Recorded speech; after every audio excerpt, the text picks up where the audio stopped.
Hey, hey, look at me. I'm on time. Got my cotton candy bang today.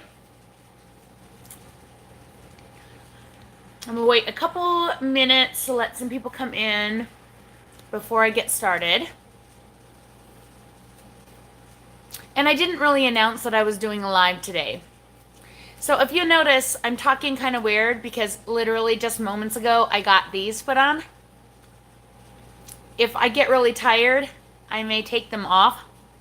But I'm gonna try really hard to see because I know that if I talk a lot with these stupid elastics on my teeth, it's only going to be good for my jaw, right? The whole point of having them on is to fix my overbite thing. I don't even what they call that. Class 2.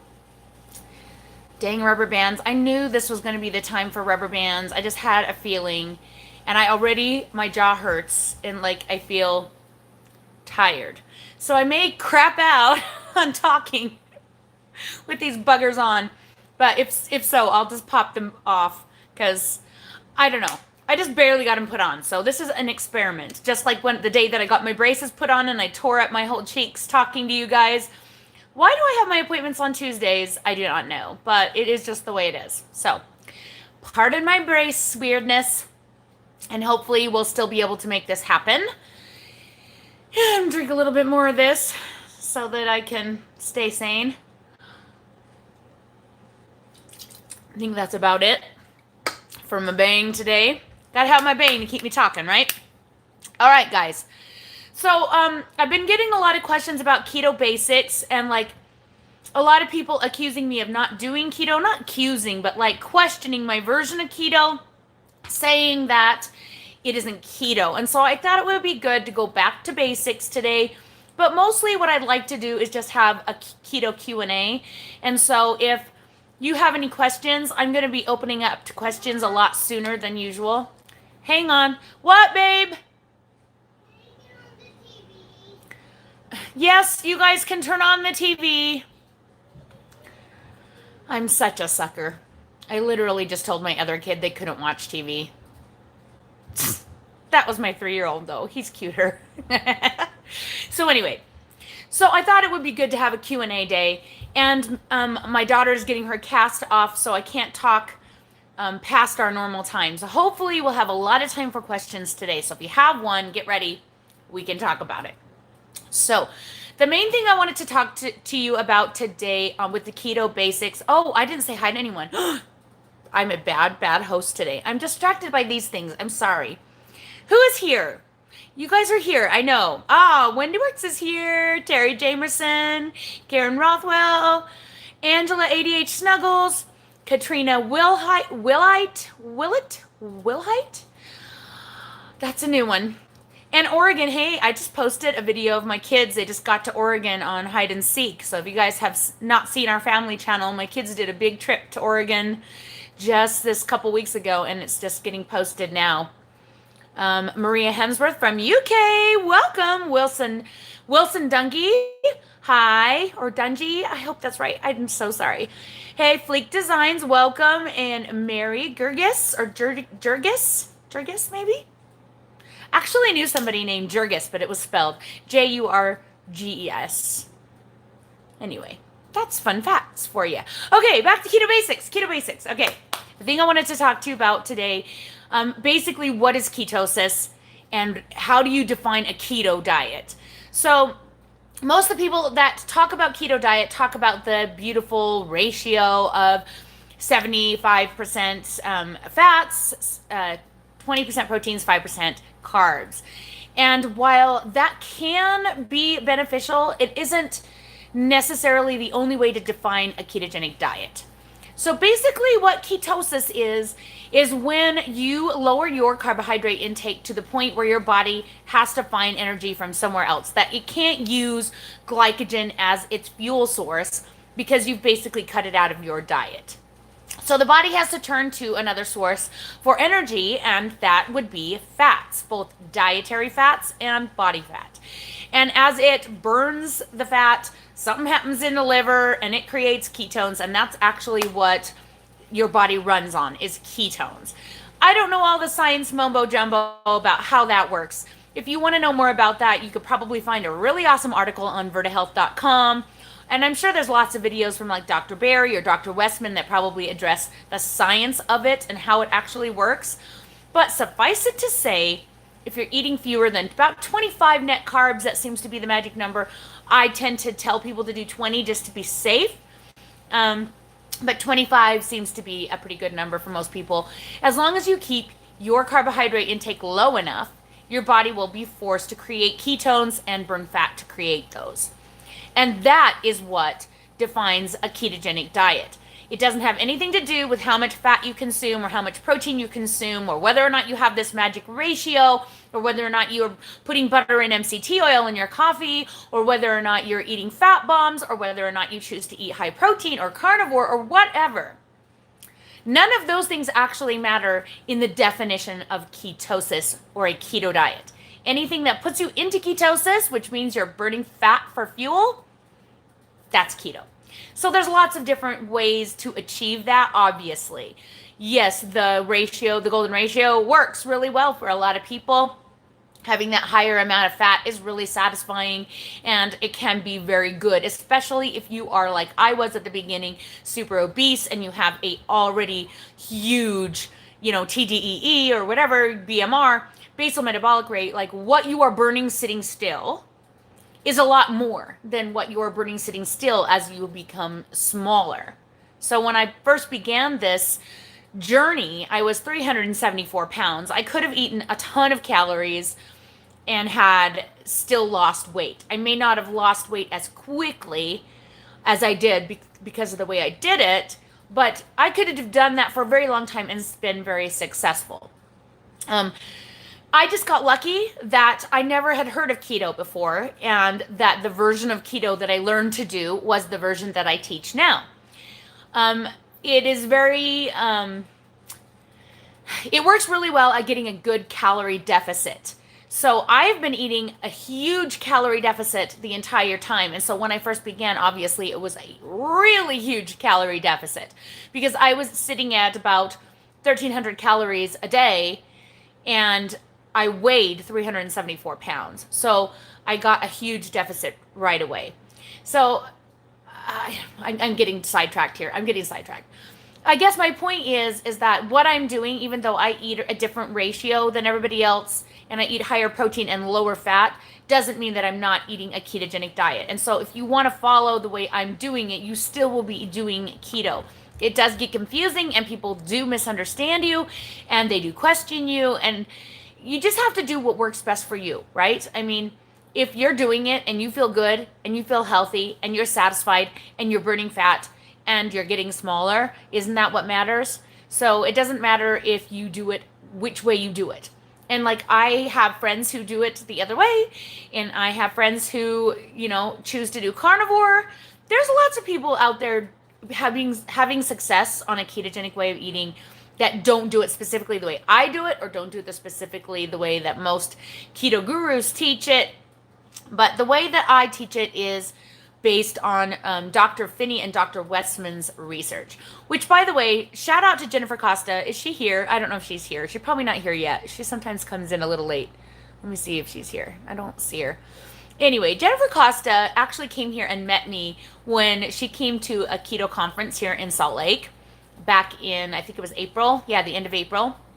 She sent me a personal message from Dr. Westman and Go Keto with Casey, both of them saying that they want to meet me and that I should come to North Carolina and all this stuff. It was adorable. And I keep watching it because I'm like, oh, look, they're talking to me. I'm fangirling a little bit. That was really sweet of her to grab that for me. She was seeing them at a conference and asked them to send me a little message, and that was way cute. So I guess that's the basics for what I was going to teach you guys today, is that if you want to do keto, the main thing you got to do is get your carbohydrates low. That's the only thing that matters. The rest of it, it's all a personal preference and it's all what works for you. But getting your carbs low enough is the definition of keto. So do you have any questions for me? We're going to go right into questions because I really want this video to not be super uber long today, because I'm going to get tired of talking with these things, and yeah, it's going to take me a minute to get used to my new normal, right? Every time I go to the freaking orthodontist, I feel like I'm starting over with my talking. It was the main thing. You guys were the main thing that tried to stop me from wanting to get braces because I just thought it would be so awkward to talk with braces. But we've made it work. We've made it work. So, all right, I'm going to say hi to the rest of you guys who are here. Lisa Nix is here. Karen Batts is here. Nayla Sol is here. Hello. Amanda Darling is here. Hello. Fit and Fab Keto and Beyond from the UK is here. Welcome. Nice. April Wooten. All right, let's see. Okay, so I do have a question here from Fit and Fab Keto and Beyond. They're asking, is it usual to gain weight in the first week of higher protein from normal high-fat keto? Not always. It just depends. There are several factors that could come into play. Number one, did you raise or lower your calories? Which one did you do? Like, were you eating more calories when you were doing the higher fat? Number two, how are your electrolytes? On the higher protein keto, it seems like people drop their electrolytes quickly, which can lead to a drop on the scale. But if you were already keto, it might actually lead to a raise on the scale because your body starts to panic, wondering what happened to all its sodium, and it starts to retain as much water as it can. If you're eating at a calorie deficit, it cannot be fat. So you just have to figure out what it is that is needing tweaking, or sometimes it's just patience. It's not super common when you switch, but it has happened. I have definitely seen people say that before. So it's kind of a personal experience thing. Tell me about your electrolyte supplementation. What are you doing for your electrolytes? That could be your answer right there. It usually is. I feel like all I ever do is talk about electrolytes, and I don't know why other people don't, but I'm telling you what, electrolytes are actually the thing that fixes all the keto problems and the thing that causes all the keto problems. I'm not kidding. It's not usually dependent on how much you consume calorie-wise or whether the scale goes up and down. It's usually because of your electrolytes. That's the problem. Let's see. Amanda Darling says, I'm scared about starting because of rumors about the keto flu. Well, that's a great segue right on to what I was talking about. So I actually have a million videos on the keto flu. I have a whole live chat on the keto flu, and it is probably the thing that I talk about the most on Facebook, on here. It's about electrolytes. So there is a misconception. Some people think that the first week you go into keto, when you basically starve yourself of glucose, of glycogen, and start to switch over to fat burning, that moment of struggle as you're going through that is the keto flu. That is a misconception. That is not the keto flu. That is just your body switching to a different source of, and your body doesn't want to. So it kind of complains, and you get hungry and ornery, and it doesn't feel that great. The best way to combat that first week is to eat more fat. So that very first week, you're not going to want to concentrate on keeping your calories low. Your goal is going to be to convince your body to switch. So to starve yourself of glycogen and switch over to ketone burning, you need to give your body plenty of fat that first week so that you feel satisfied and your body feels satisfied. So to ease that transition, that is the best way to do it, is to just concentrate on your carbs and eat what you need to in order to feel satisfied that first week, and don't worry about calories. You can worry about that on week 3. So if you go back to my Keto for Beginners, I talk about that. I have a Keto Beginners series. It's 3 videos long. The first one talks about lowering your carbs. The second one talks about your electrolytes. And the third one talks about focusing on your macros. So until you have your electrolytes in hand, don't worry about your macros. You can if you think you can handle it all at once. I did. So I started tracking and doing electrolytes from day 1 and was fine. But it made sense to my brain and I understood it, and I didn't need to spend that much time mulling it over. if you're having a hard time wrapping your brain around just getting your carbs low, then focus on only that. Track only your carbs. Don't worry about anything else. And then your electrolytes. So what keto flu actually is basically when your body goes, oh, this is anti-inflammatory. I don't need to hold all this water. You have this big whoosh of weight. It's why a lot of people lose a lot of weight the first week, because your body just goes, ah, and it drops off all of the water that it's been holding on to all this time. And with it goes your electrolytes. It's usually at the end of week 2 that it hits hard. And I mean hard. If you haven't been supplementing electrolytes, you will hit a wall and you will think you're dying. Even if you've been supplementing electrolytes, you might still hit that wall. A lot of people I coach don't believe me on the amount of electrolytes you need to consume, and they choose not to do it. And then they call me up 2 weeks later going, I am dying. This diet is horrible. I'm going to die. Like, I'm never going to survive this. And I go put some salt in your hand and eat it. And in 10 minutes, call me back. And every single time it fixes it. You need to get over your fear of salt in order to accomplish this diet. If you can't do that, it's going to be really, really hard. So there are multiple ways to get your sodium in. You can literally eat salt out of your hand. You can swallow rock salt crystals, which is a really good way that I didn't think of at the beginning. That works really well. And I actually do that sometimes when I am in a pinch and I have forgotten to take my other supplements with me. I always have a bag of pink Himalayan rock salt in my bag for emergencies. Always. I take it everywhere I go, just in case. Just in case I forget my other sources. You can drink bouillon. Pickle juice has been suggested, but I actually discourage using pickle juice unless you are actually feeling sick from the keto flu. Then eat whatever you can get down you. If you have pickle juice on hand, then drink it. There are multiple reasons why pickle juice is not a good choice for long-term supplementation. The entire time you're going to be on keto, which if you're like me, you may need to do it for the rest of your life. The entire time you're going to have to supplement salt every day. I hate to break it to you, but it is the way it is. And if you don't want keto flu, you don't ever have to have it. Ever. Just if you keep that sodium up, you won't ever have keto flu. Now, it's easier said than done. Have I had keto flu? Yes. Yes. And it can strike at any time you're on the ketogenic diet if you're not supplementing your electrolytes.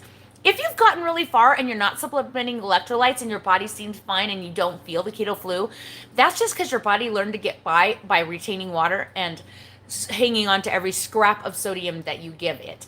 If you start from day 1 supplementing your sodium, you're not going to have that issue as much. And it's just going to be safer because your body can get very, very worn out if it doesn't have the sodium that it needs in order to survive. So I don't recommend pickle juice also because there's only so much pickle juice in the jar. You have to drink a lot of pickle juice to supplement your sodium. You're never going to have that much in the pickle jar. Also, it's not trackable because different brands do use different amounts of sodium and they don't list it on the label. So there's no way to know how much you're consuming. So you can't track it. So don't do pickle juice unless it's an emergency.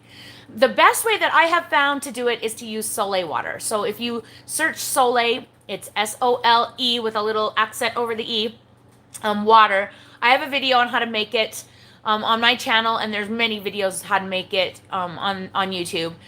And I usually supplement with 4 to 8 tablespoons, sometimes even more. The last while I've been doing 10 tablespoons, which is a lot of sodium. I mean, we're talking like a lot. Like 4 tablespoons is basically a little over 5,000 milligrams, I think. It's 1,400-ish milligrams of sodium per tablespoon of Sole water, which makes it super easy because you can just swallow the super saturated salt water, chase it with some regular water. It tastes nasty. It's like taking the worst medicine ever, but it's done.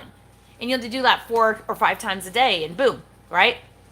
So that's the way I suggest it, but you just need to find a way to get sodium in, and you need 5,000 milligrams a day minimum on top of what you're doing to salt your food. You can't salt your food enough to get enough sodium. So I just don't even count what I put on my food.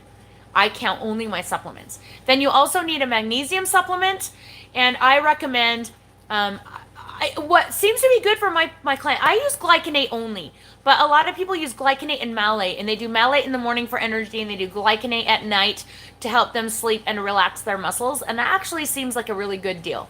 Me, I just use glycinate only, and it works great. I don't recommend oxide because it's only 4% absorbable. And I don't recommend citrate because it interferes with, oh, I can never remember the name of it. Stinking heck. I have been studying this for 2 weeks trying to get this word in my head, and I cannot do it. I thought it had something to do with cells. It doesn't. It actually has something to do with iron and the way the iron is used in your body and whether or not it prevents, or I don't know. But it can interfere. Any kind of citrate, and it's not just magnesium, it's also potassium citrate. I'm learning as much as I can about this to try and teach it to you guys, but I still don't have a handle on it. So stick to glycinate and malate, oroate. What are some of the other ones? I can't remember the other ones because I just always use glycinate.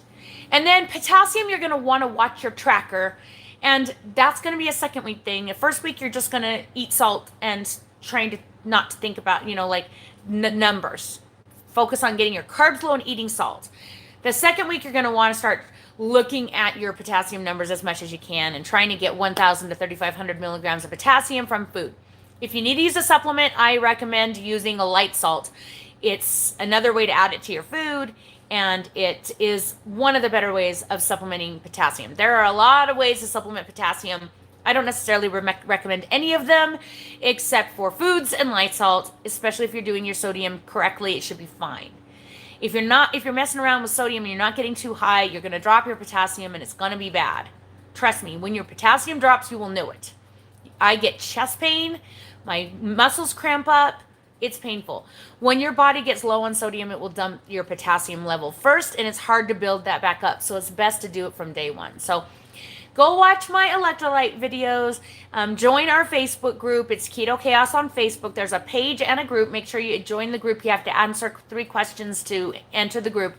I have all that information and awesome moderators to help teach you and answer your questions over there. So that's the best way to be successful, I feel like, is if you can actually just be a participant in the group and really ask questions there and get an answer right away. Whereas right here, I can give you as much information as I can, but I might forget something, or you might think of something later and you don't have any way to ask me. I'm on the Facebook page and I do answer questions as often as I can. So head on over there if you're not already over there.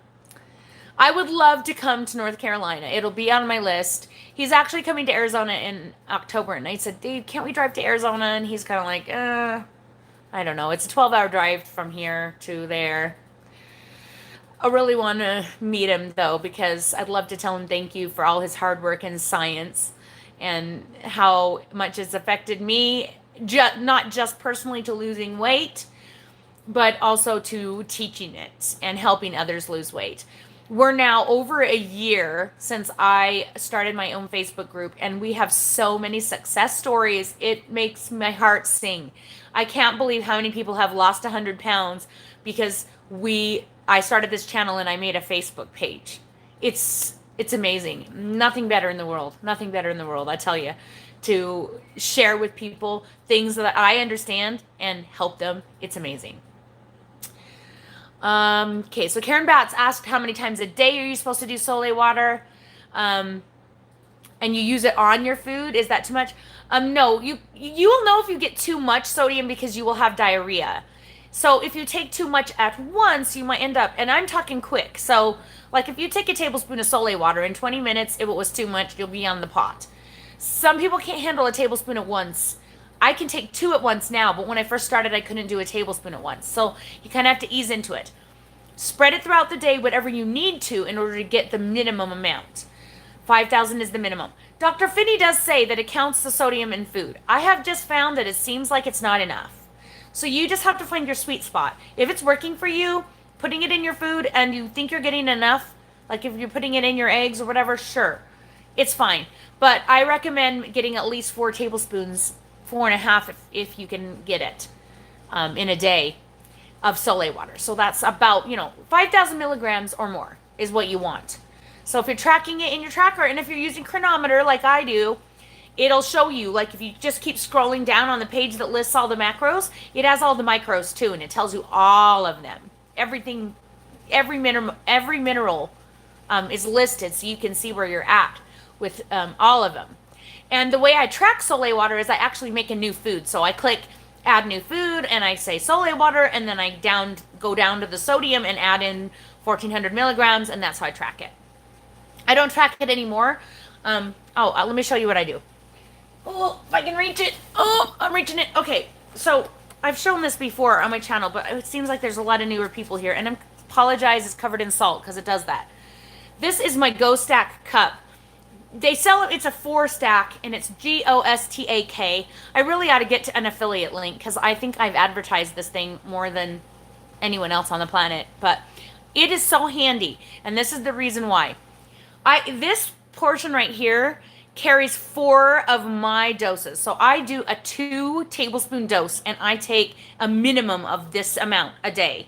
So I know that if I filled this up and I didn't get to the bottom, I know I didn't get enough, and that's how I track it now. I don't have to put it in my tracker. Sometimes I want 5, so I'll fill up the top one, and that's 5 doses. So that's 5 tablespoons of Soleil water. In the summer, it seems like that's what I need. Sometimes I don't make it all the way down. Like last night, I know I had an extra one, so I obviously didn't make it yesterday, and, you know, sometimes I pay for that the next morning with weird chest pain and feeling strange and lightheaded and tired. You'll know you have the keto flu if you feel exhausted. Like, tired is usually the number one first thing you feel, and a weird headachy. As it progresses, you start to not be able to talk well and not be able to formulate thoughts or think straight. You'll say like, oh, my brain is on backwards today. Well, at least that's what I say, but I'm like, what I really mean is I need a dose of my Soleil water because my brain's not functioning at its highest capacity at the moment. But yeah, that's how I track mine. I carry this around, this amount. I've measured it out on a weighing scale. So if I fill it all the way up, it's 30. If I fill it up just to the line, so this is all the way up to here, I guess. It's 30. If I fill it all the way up to this line or this line, it's 22, which is a tablespoon and a half. That's what I used to do, and now I've doubled it, and I do the whole thing. And that's how I take my Soleil. And I shoot it and follow it with water. It is hard to do. It burns. Sometimes I feel like I'm going to puke. It makes my eyes water. It's not fun, but it's fast. And with my busy life, fast is more important than fun. So I just make sure I have some Coke Zero or water or something to chase it with. You can mix it in like a 16-ounce bottle of water if you put a tablespoon in there and a couple of squirts of that Mio water enhancer. The strawberry pineapple smash makes a really tasty drink, and so does orchard apple. Those ones taste really good with the salt. And so if you can't get it in just by shooting it, that's another way to do it, and you can just carry it around in a water bottle all day and do 4 water bottles. Be careful not to do more than one of those 16-ounce bottles per tablespoon, because then you're going to get too much water and flush them, and you'll need more. So that's another thing. I have a video on water. You do not need to drink half your weight in ounces when you're on keto. That's a SAD diet, a standard American diet, low calorie diet tactic to flush, to get your body to flush water. You do not need to do that because you're already on an anti-inflammatory diet by being on keto, so you only need to drink to thirst. I drink maybe 60 ounces a day, if that. If I was doing the Ketorade, I'd probably get in at least 4 of those bottles a day, but try not to do too much water because then you can be like causing your electrolytes to flush even more. So I hope that helped answer that question. That's a lot. How much sodium do you need each day? 5,000 milligrams minimum of sodium. That's if you're eating straight pink Himalayan salt crystals, that's 2.5 tablespoons of pink Himalayan salt. Or what's that? 8, 9, 10 grams. So if you're weighing it on the scale, basically what you would do is you would pour your rock salt into a little plate on your scale and weigh out 10 grams and put them in a baggie and make sure you just keep munching on them all day or swallowing them like pills all day. And that's how you would do it, or eat it out of your hand. I just used to lick salt out of my hand. People thought I was so weird. Now they think I'm drinking vodka or something. Whatever. Let them think what they're going to think. I got to get my sodium in. Mary asks, can we have cherries on keto? Yes and no. You can't eat an entire bag of summer cherries like you used to. But you can have 8 or 9 and keep them in your macros. Just track them. track them and make sure that you have, um, allowed for them in your macros for the day.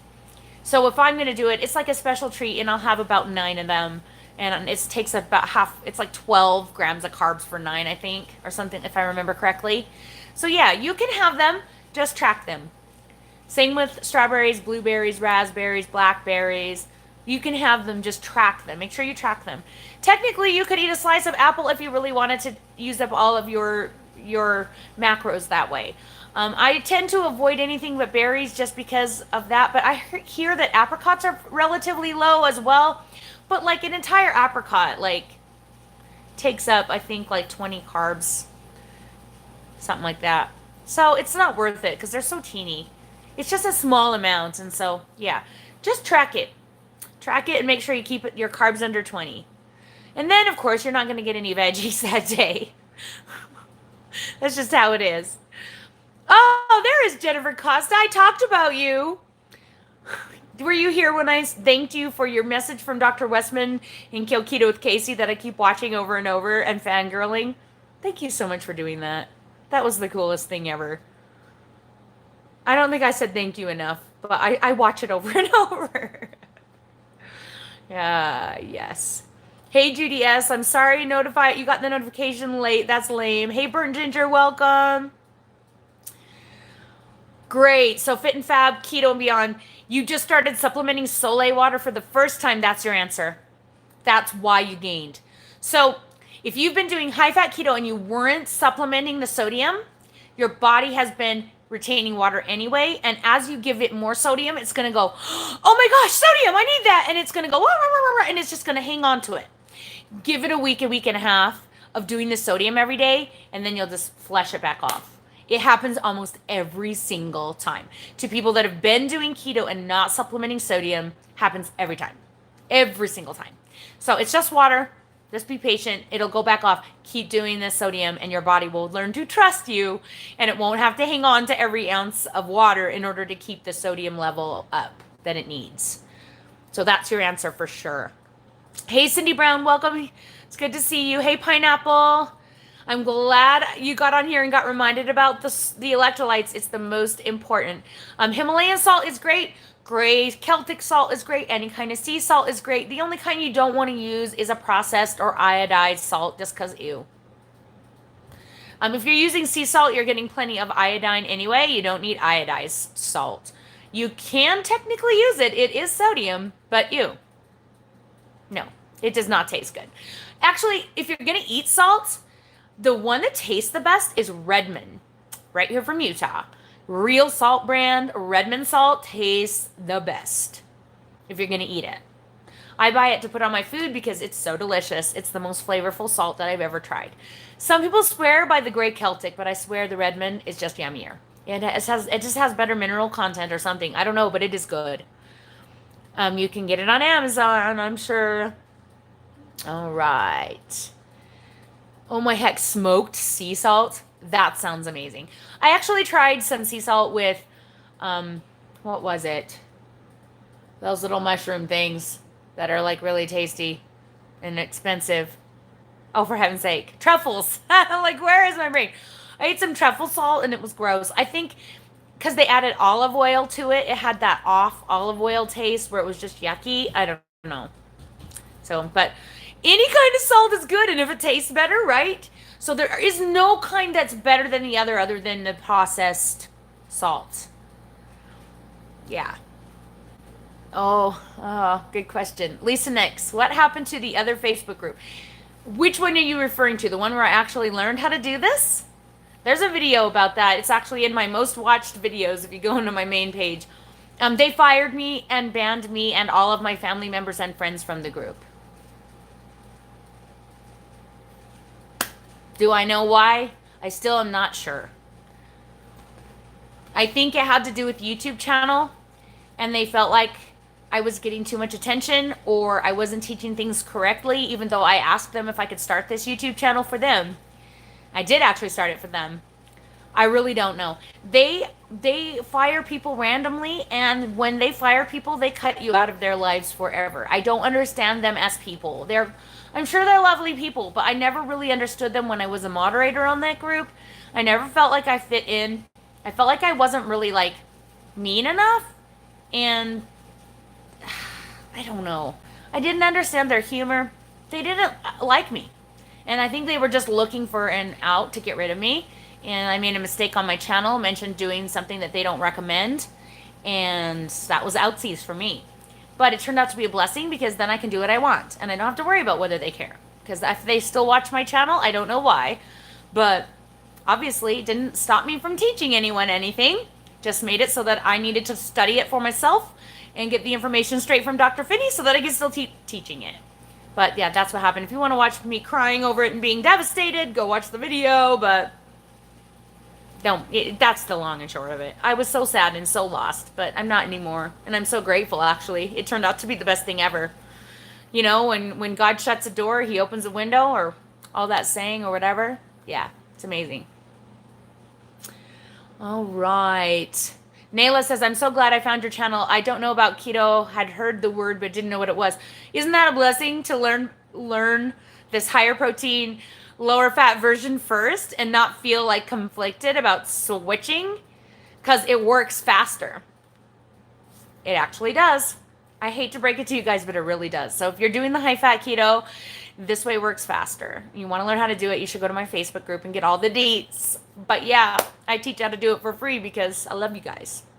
I have a lot of videos on that too. Karen says, if I'm really low on sodium, I end up with my head on my desk, literally. Yep. You'll fall asleep, you'll feel weird, you'll feel dizzy, you just feel blah. You just know. Okay.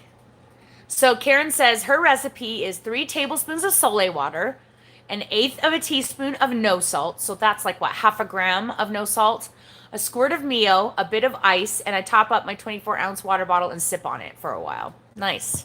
That's awesome. Cindy Brown says, I shoot 2 tablespoons before I eat each of my 2 meals. I actually do that as well, and I shoot 2 tablespoons in the morning and night as well. That's 8. I do 8 regularly, and sometimes 10. It's a lot, but I need a lot because I'm tired a lot because I have 9 children and I homeschool and I dance and things are nuts around here. I miss eating grapes as well, Victoria. I feel for you because we grow grapes right on the vine, right on my yard. And so every year, that is my one thing that I do that I feel like is against what I believe in, is I will eat one of my homegrown grapes when we pick them all to make grape juice and whatever we're going to make with them. I eat one. And every single time I get gas and bloating, it's from one dang grape. But yeah, you can eat one. If you can eat one and keep your carbs low, you should be good. Yeah. Oh, strawberries are so good. And I love strawberries with heavy whipping cream for a treat. I try not to do too much heavy whipping cream because it's definitely too high in fat for most days. But when I'm doing maintenance, I eat all the heavy whipping cream, guys. Hey, Nicole. Good to see you. I hope you got some followers from a shout out the other day. If you guys are on Instagram, you should follow Team Kingsbury Keto, because they're truckers and they teach how to do keto on the go, which is really awesome. Hey, Dairy Free Keto. Hey, Karen Marie. Hey, Amy. Ketolicious Life is here. Welcome. Amy is awesome. She's like at her goal weight, you guys. She's doing so amazing.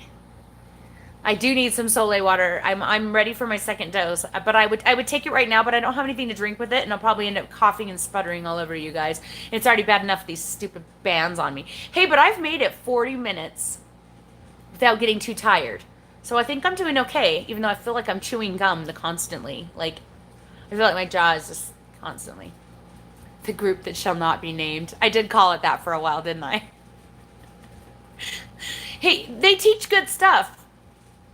And you know what? They've tried really hard to be nicer, from what I hear.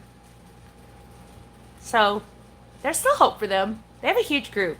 And they are teaching good things, and I did learn everything from them, and I have nothing against them anymore. I was just hurt and sad. And now I'm just like, okay, whatever. Okay.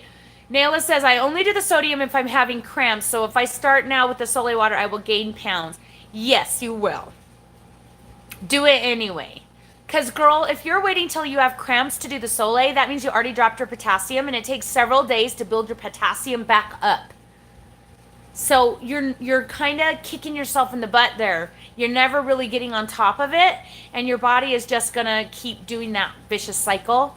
If you do it every single day consistently, you won't get cramps, and the water will go back off of you, and you, unless you're weird like me and have the weird up and down water weight with your womanly cycle, which happens to me. But it should stay fairly level if you're not one of those crazy water weight gainers like me. So yeah, you will probably gain the first week, and you'll feel very puffy and miserable, and you'll cry and be sad, because most people do, and they'll be like, ah, I hate this. But if you keep going, it will stop. And then your body will learn to love you again and trust you. So there you go. And yes, cramps are a symptom of low magnesium, so definitely put magnesium on the thing. I find that my potassium dropping is what causes my chest pain and cramps to me, though. But magnesium does help with cramping. So make sure you're getting all of them. You need to get all three. It's this perfect trifecta. Potassium from food, magnesium from a supplement, sodium from a supplement. And you need to do it every day. It sucks, but after 2.5 years, I don't even think about it anymore. I just do it. You know? It's not a big deal. Amanda Darling says, I've heard losing weight too quickly can be dangerous. How does that factor in with keto diet? Dangerous how? Like, I lost weight really fast, and I'll tell you what, I was on death's door when I started, so it was the best thing that ever happened to me. I lost 19 pounds the first month, 15 after that for like 4 months after that, and then 12 after that for a while, and then it went to 8, and now it's gone to, I don't know, nothing. It's harder the closer you get to goal. It's harder. The only thing that I would say maybe detrimental is your skin elasticity doesn't really have time to like get used to it. But honestly, I don't really know that losing it slowly helps with that. It's genetic, your skin elasticity. And frankly, I'd rather have my giant flapper arms. Here, you guys can see them. I'd rather have these any day than have that all filled up with fat. Can you imagine how big my arms were at the beginning? And now I have all this skin. I mean, obviously still have some fat in there too, but check out these muscles, guys. Woo, I'm so proud of my guns. Do I exercise? Do I lift weights? Nope. That is just from 20 years of carrying babies, guys. And you just can finally see it. It's so nice. I look nice on my arms, even with my flappers. So yeah, I don't think that there's any danger, especially if you're doing keto. Because I'll tell you this. Your body is burning body fat because it needs to burn fat in order to work. You can't, there's no such thing as starvation mode if you are doing this diet. So that's why we can have our calories really, really low and still be totally fine, because your body can get all of the energy that it needs from your body fat stores, and it will. And that's what's beautiful about it. So I wouldn't worry too much about losing too fast. And honestly, like, you're not going to lose too fast. If you're closer to goal, you're going to lose slowly. If you're higher weight, like I was, and you're eating that extreme deficit, if you're starting at 1,300 calories at 374 pounds, you're going to lose a crap ton of weight. I did. That's just how it's science. Calories in, calories out, right? Now that I'm down to 180, which I'm kind of sitting at for 1,000 years, I'm burning much more slowly at this same calorie level. Plus, I'm having a harder time staying at 1,300 calories. My body doesn't seem to want it. It wants 1,500, and I struggle to stay that low. Whereas when I first started, my body was very satiated at way less than 1,300, and I could have gone forever like that because it had body fat in loads to burn. So, hope that answered your question. Don't be afraid. Don't worry about loose skin. Don't worry about that. Just do it and let your body deal. Let your body find its happy place. Let's see. What do I think of extended fasting, extended fasting, and intermittent fasting? I actually did a whole live chat on that 2 weeks ago. There's a whole video about that, so go check it out from 2 weeks ago. But the long and short of it is, I do not support extended fasting because Dr. Finney says there is proof that it can permanently damage your metabolism. I don't recommend fasting past OMAD, 24 hours a day, one meal a day, OMAD. I personally feel that intermittent fasting is the most beneficial because it gives you 2 stimulations of muscle protein synthesis, which I talked about in that video, and also keeps you in a fasting window that allows for plenty of autophagy. So if you want more information on that, go check out that other video that I did 2 weeks ago for the live chat. I have not seen the snake diet, chain fasting, blah, blah, blah. I wouldn't even bother. Anything that says snake in it is going to be no from me. Just like anything that says fast in it is going to be a no from me. Like egg fast, like beef and butter fast. Nope. No fads, guys. Just eat food. Eat food. Keep your macros low. Keep them where they're supposed to be. Keep your carbs low. Keep your proteins high. Keep your fats moderate. You'll lose weight. Don't worry about fads. Amy says she wants to get braces for her bottom crooked tooth. Isn't it funny how when you start YouTube, you start noticing all the weird things about your face that annoy you, that even more? I never in a million years wanted to get braces. And I actually got them for a weird reason. It wasn't even to straighten my teeth. But now that my teeth are straight, heck yeah. Dude, I should have done this ages ago. Brilliant. I hate it, and I hate wearing these stupid bands now. Apparently I'm going to be wearing those for the rest of my life, so you guys better get used to them. But you know what? I don't know. It's funny how YouTube makes you see yourself differently. And I look so different. If you guys go back to watch my first video, you will laugh at how different I look. Not just from the weight, but from my face shape and my teeth. My braces have changed the shape of my face. It's creepy. I don't even look like me anymore. I look good. I like what I look like, but it's not me. It's like weird. So weird. All right. Okay, question. Should you adjust your macros the more you lose weight? My motto on that is, if it isn't broke, don't fix it. So no, unless you hit an actual stall. So I'm starting to wonder if I have hit a stall, because I have been basically at 180 for a long time. Now, granted, 3 of those months I was trying to maintain, and now 2 of those months I've been trying to lose, and I'm still staying at 180. But I've still seen a drop in inches, so to me that's not a true stall. And I'm going to be doing a DEXA scan to find out what the nitty-gritty of my actual success has been. And so I will know for sure if I really am at a stall. If I am, if my DEXA scan shows that I am still the same after trying to cut with these 1,300 calorie macros, then I will probably adjust my macros. And what I would do to do that is I would stay at the same caloric level. So I want to keep my macros at 1,300, but what I would do is lower my fats and raise my proteins, which means eating a lot more lean things like the 0% yogurt and the chicken and tuna without the fats like the cheeses and the heavy cream. So I would cut my fats even more and raise my proteins a little bit higher. And that's how I would adjust them. I may actually do that the next time I do a cut, but as of now, I am not planning to do another cut or change any macros for the rest of this year. We'll see what happens in January. I don't know. But, you know, my brain changes what it wants to do every day. Some days I'm like, I can do this forever. And other days I'm like, I am so over losing weight. So over it. Can I just be done now?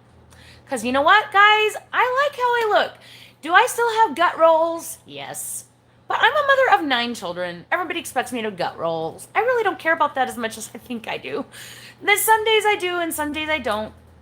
But yeah, you don't need to adjust them. The ones that in my Facebook group are basically set at a deficit for an average person. If they aren't working for you, then definitely adjust them. And the way you would adjust them is to lower your fats and possibly raise proteins. So I hope that helps.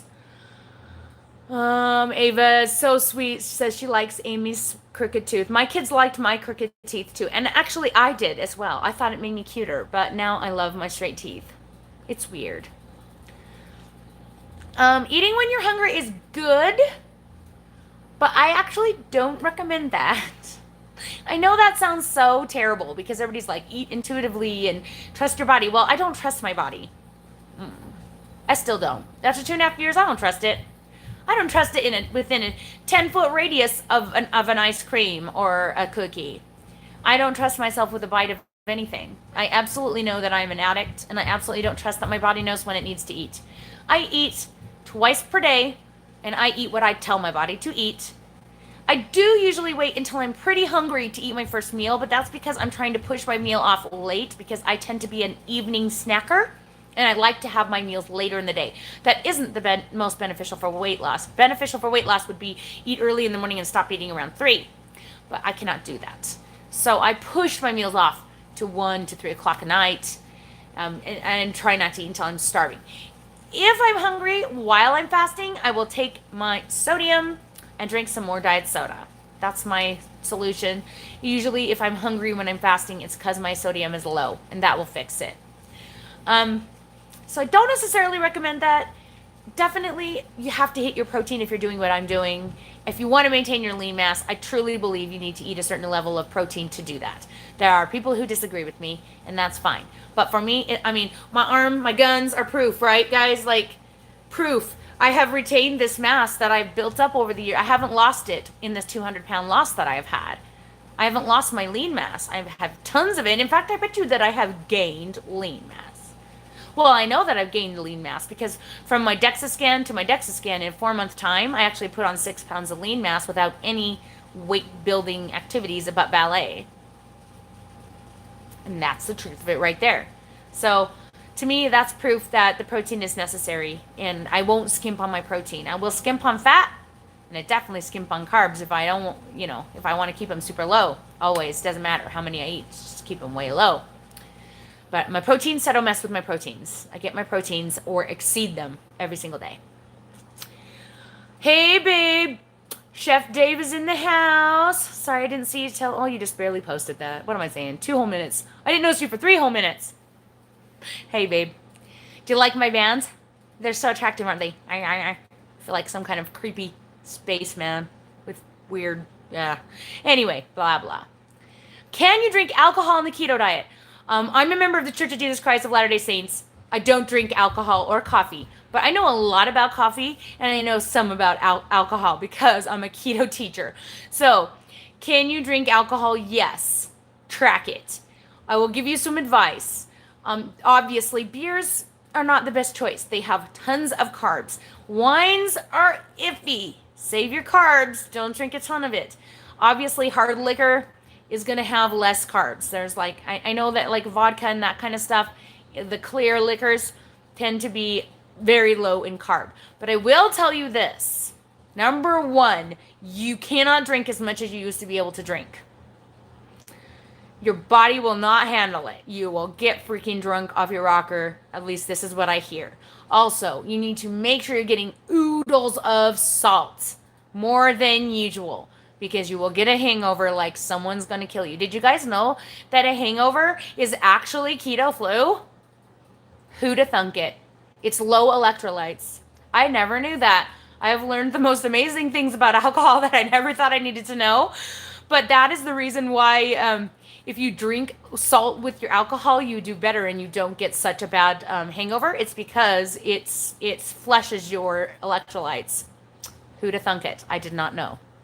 So yeah, just look for very, very low carb alcohols and be careful because a little goes a long way. Lisa Nick says where to go for a DEXA scan. There are several like chains. The one that's near me is called DEXA Body, and then I saw Nicole Burgess mention DEXA Fit. So basically all I did was Google DEXA scan in my area, and I found a local chain that did it just like you walk in, and they have even like a mobile one that goes around my area. But universities also have them, and they do them for really cheap. Like I have 2 universities within a 30-minute drive of me, and both of them offered them for like $20-$25.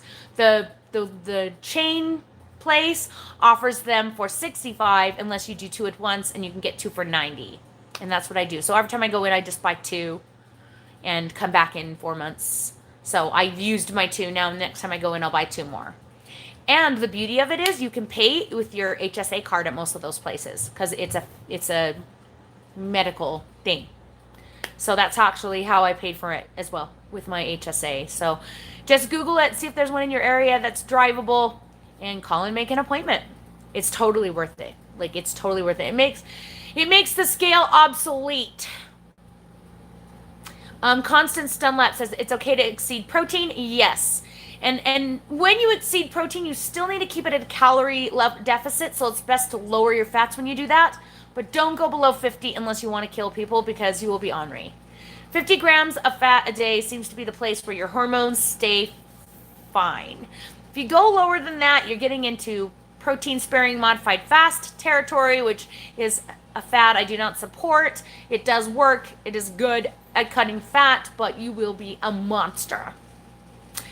I won't say that I know this from experience, but I do. I did it for a week. It sucked, and I did not lose enough weight to make it worth it. So I was like, nope, going back to my macros. And I've pretty much done the same thing, everything. Yeah. Maria Hemsworth asks, do you weigh your protein before or after it's cooked? I weigh everything raw except for bacon.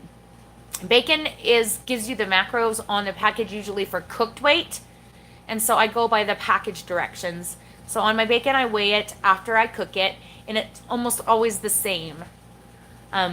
When I get a new pack, I make sure I really weigh it for a few days to make sure I'm getting a consistency, and then I don't necessarily weigh it every time. And my bacon, everybody asks me, how do I eat bacon and when I'm trying to keep my fats low? Well, my bacon is 50-50 fat and protein. It is like, I think 5 or 6 grams of protein and 5 or 6 grams of fat per piece. And so, or something like that. Is that right? No, because it's 11. No, it's 11 and 11. 11 and 11 per piece. So it's even. If it was higher in fat, I wouldn't be able to do it or have as much. So you need to look at the labels and find the ones that have less fat in them. Or don't do bacon. Let's see. Thanks, Brad. I hope that I am being educational. That is literally what I do, I swear, all day, every day. I homeschool my kids, and I teach about keto, and I teach about other things. Back in the day, I used to teach about nursing babies because that was what I was into. I'm just always kind of been a teacher. Like, I love talking, and I don't know. I like learning about stuff and telling people stuff. And this YouTube thing is like the best thing ever. Wish I would have found this ages ago. I would have been so much a happier person if I'd had YouTube way back in the day. Why is it important to track DEXA scans or like... So the reason I do DEXA scans, I wish I had done more of them, is because it shows you all of your lean mass and your fatty tissue. So you can really see if you're building lean and if you're decreasing fatty.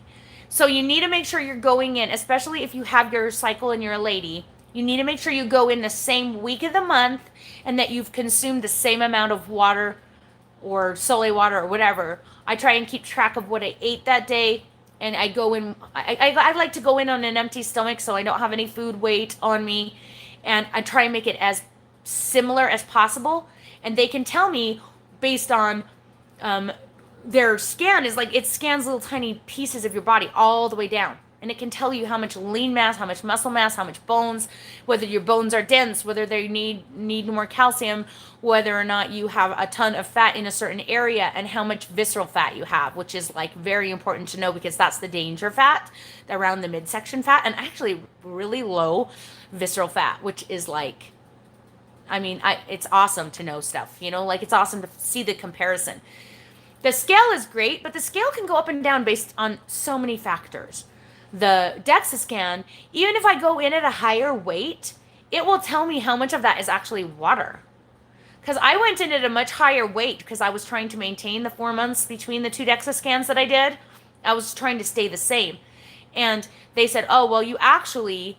the reason your weight has gone up is partially water, but it's also because you've put on 6 pounds of lean mass and you've lost 2 pounds of body fat in the 4 months that you've been trying to maintain. And I was eating 2,300 calories a day. Still lost. Still gained muscle, lost fat. So, even though the scale says it hasn't moved all summer for me, I'm betting on the DEXA. And that's why I want to go and see. Because if the DEXA scan tells me I'm still the same, then I'm like, wait, what? I gotta fix something. Something's not working. If I go in and it tells me I put on a ton of lean mass, I'm going to be like, cha-ching. And if it goes in and it tells me I gained fat, I'm going to be really disappointed. And there's no way that happened. I know there's no way that happened. Because I've lost inches and I've lost another pant size, another shirt size in summer. Even though my weight has stayed exactly the same. Crazy, right? It's funny how that works. All right, we're about to the end. Thank you, Brad, for the compliments. Let's see. If the package gives the amount of fat for cooked weight, are they already accounting for the fat that has run off in the pan? Yes. Yes. No, it's already. I didn't notice Joni did that. No, it's already accounted for that. If it says it on the package, cooked weight, it's accounting for the fat that ran off in the pan. Yep. That's why it's cooked weight, because different amounts of fat can run off depending on how well you cook it. So yeah, don't subtract that.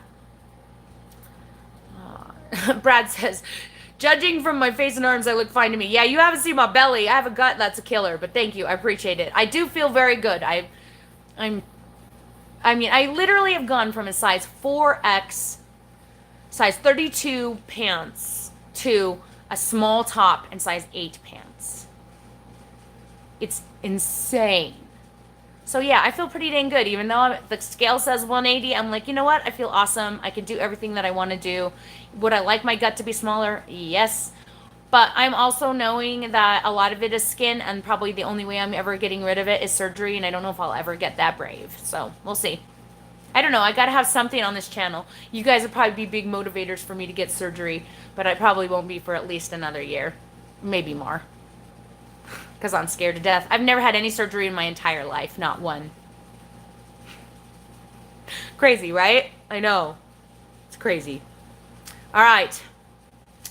Yeah, and I don't like pain. I'm a big fat wimpy. I know I had 9 babies. Well, 8. One of them's adopted. But I still hated the pain part.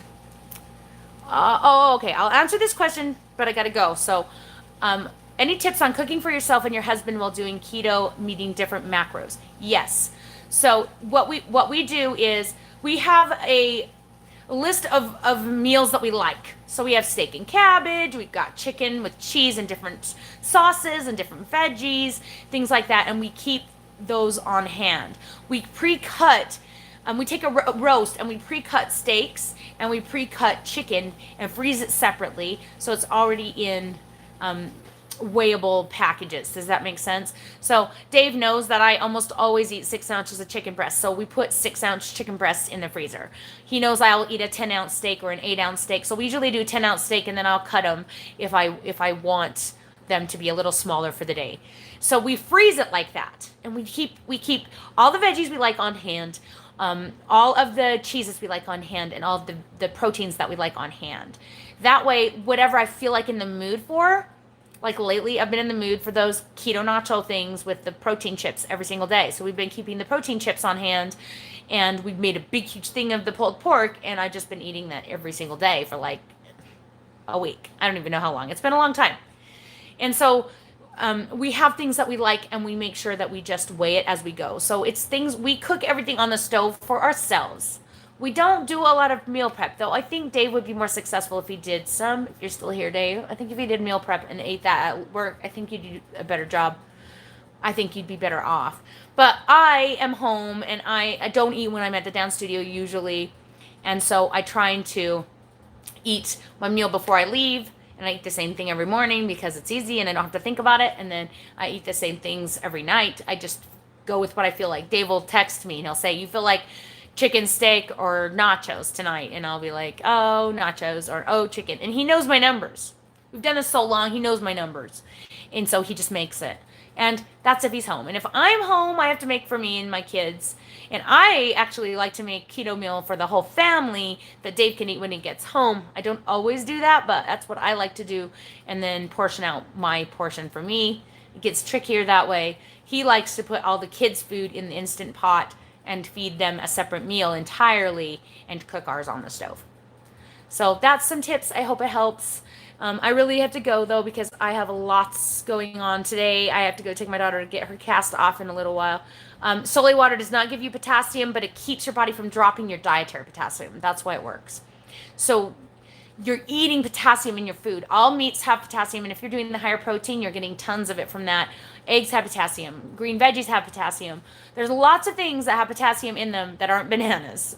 And you can put light salt on your eggs or put a gram in your Sole water to drink with it. If you want to just give yourself a little bit of a boost, sometimes I'll do that. But the sodium level keeps your body from freaking out and dropping the potassium. So you would supplement either one. You don't do both. Potassium or sodium, not both. And potassium you can overdose on, so I don't recommend it because I'm not going to recommend something that's going to stop your heart because it's too scary. I recommend sodium because it's safer, but if you can't do sodium for blood pressure issues, you can do potassium instead, but I can't advise on that because it scares me. All right, we love you. Thanks so much for being here, everybody. I hope this video was helpful. I am heading to Florida, so if you live near Orlando and you want to come meet me, I will be at the Polite Pig at 5:30 on Monday the 19th. Now, live chat next week might be way early in the morning. Way early. Because I'm going to be on the East Coast, and I'm going to want to do it probably with Melanie if I can from Princess Ninja and Keto, because we're going to be together. But I also want to hit the park at a decent hour. So it may be way early in the morning, and I apologize to you guys for that. Keep an eye out next Tuesday for that live chat. It'll just be me and Mel together, I think, is what we're hoping to do. I don't know. It depends on how it works. If it's just me by myself, it might be me in Disney. We'll see. But anyway, I'll see you in Florida. If you're near Florida, come say hi. And we'll talk to you all again soon.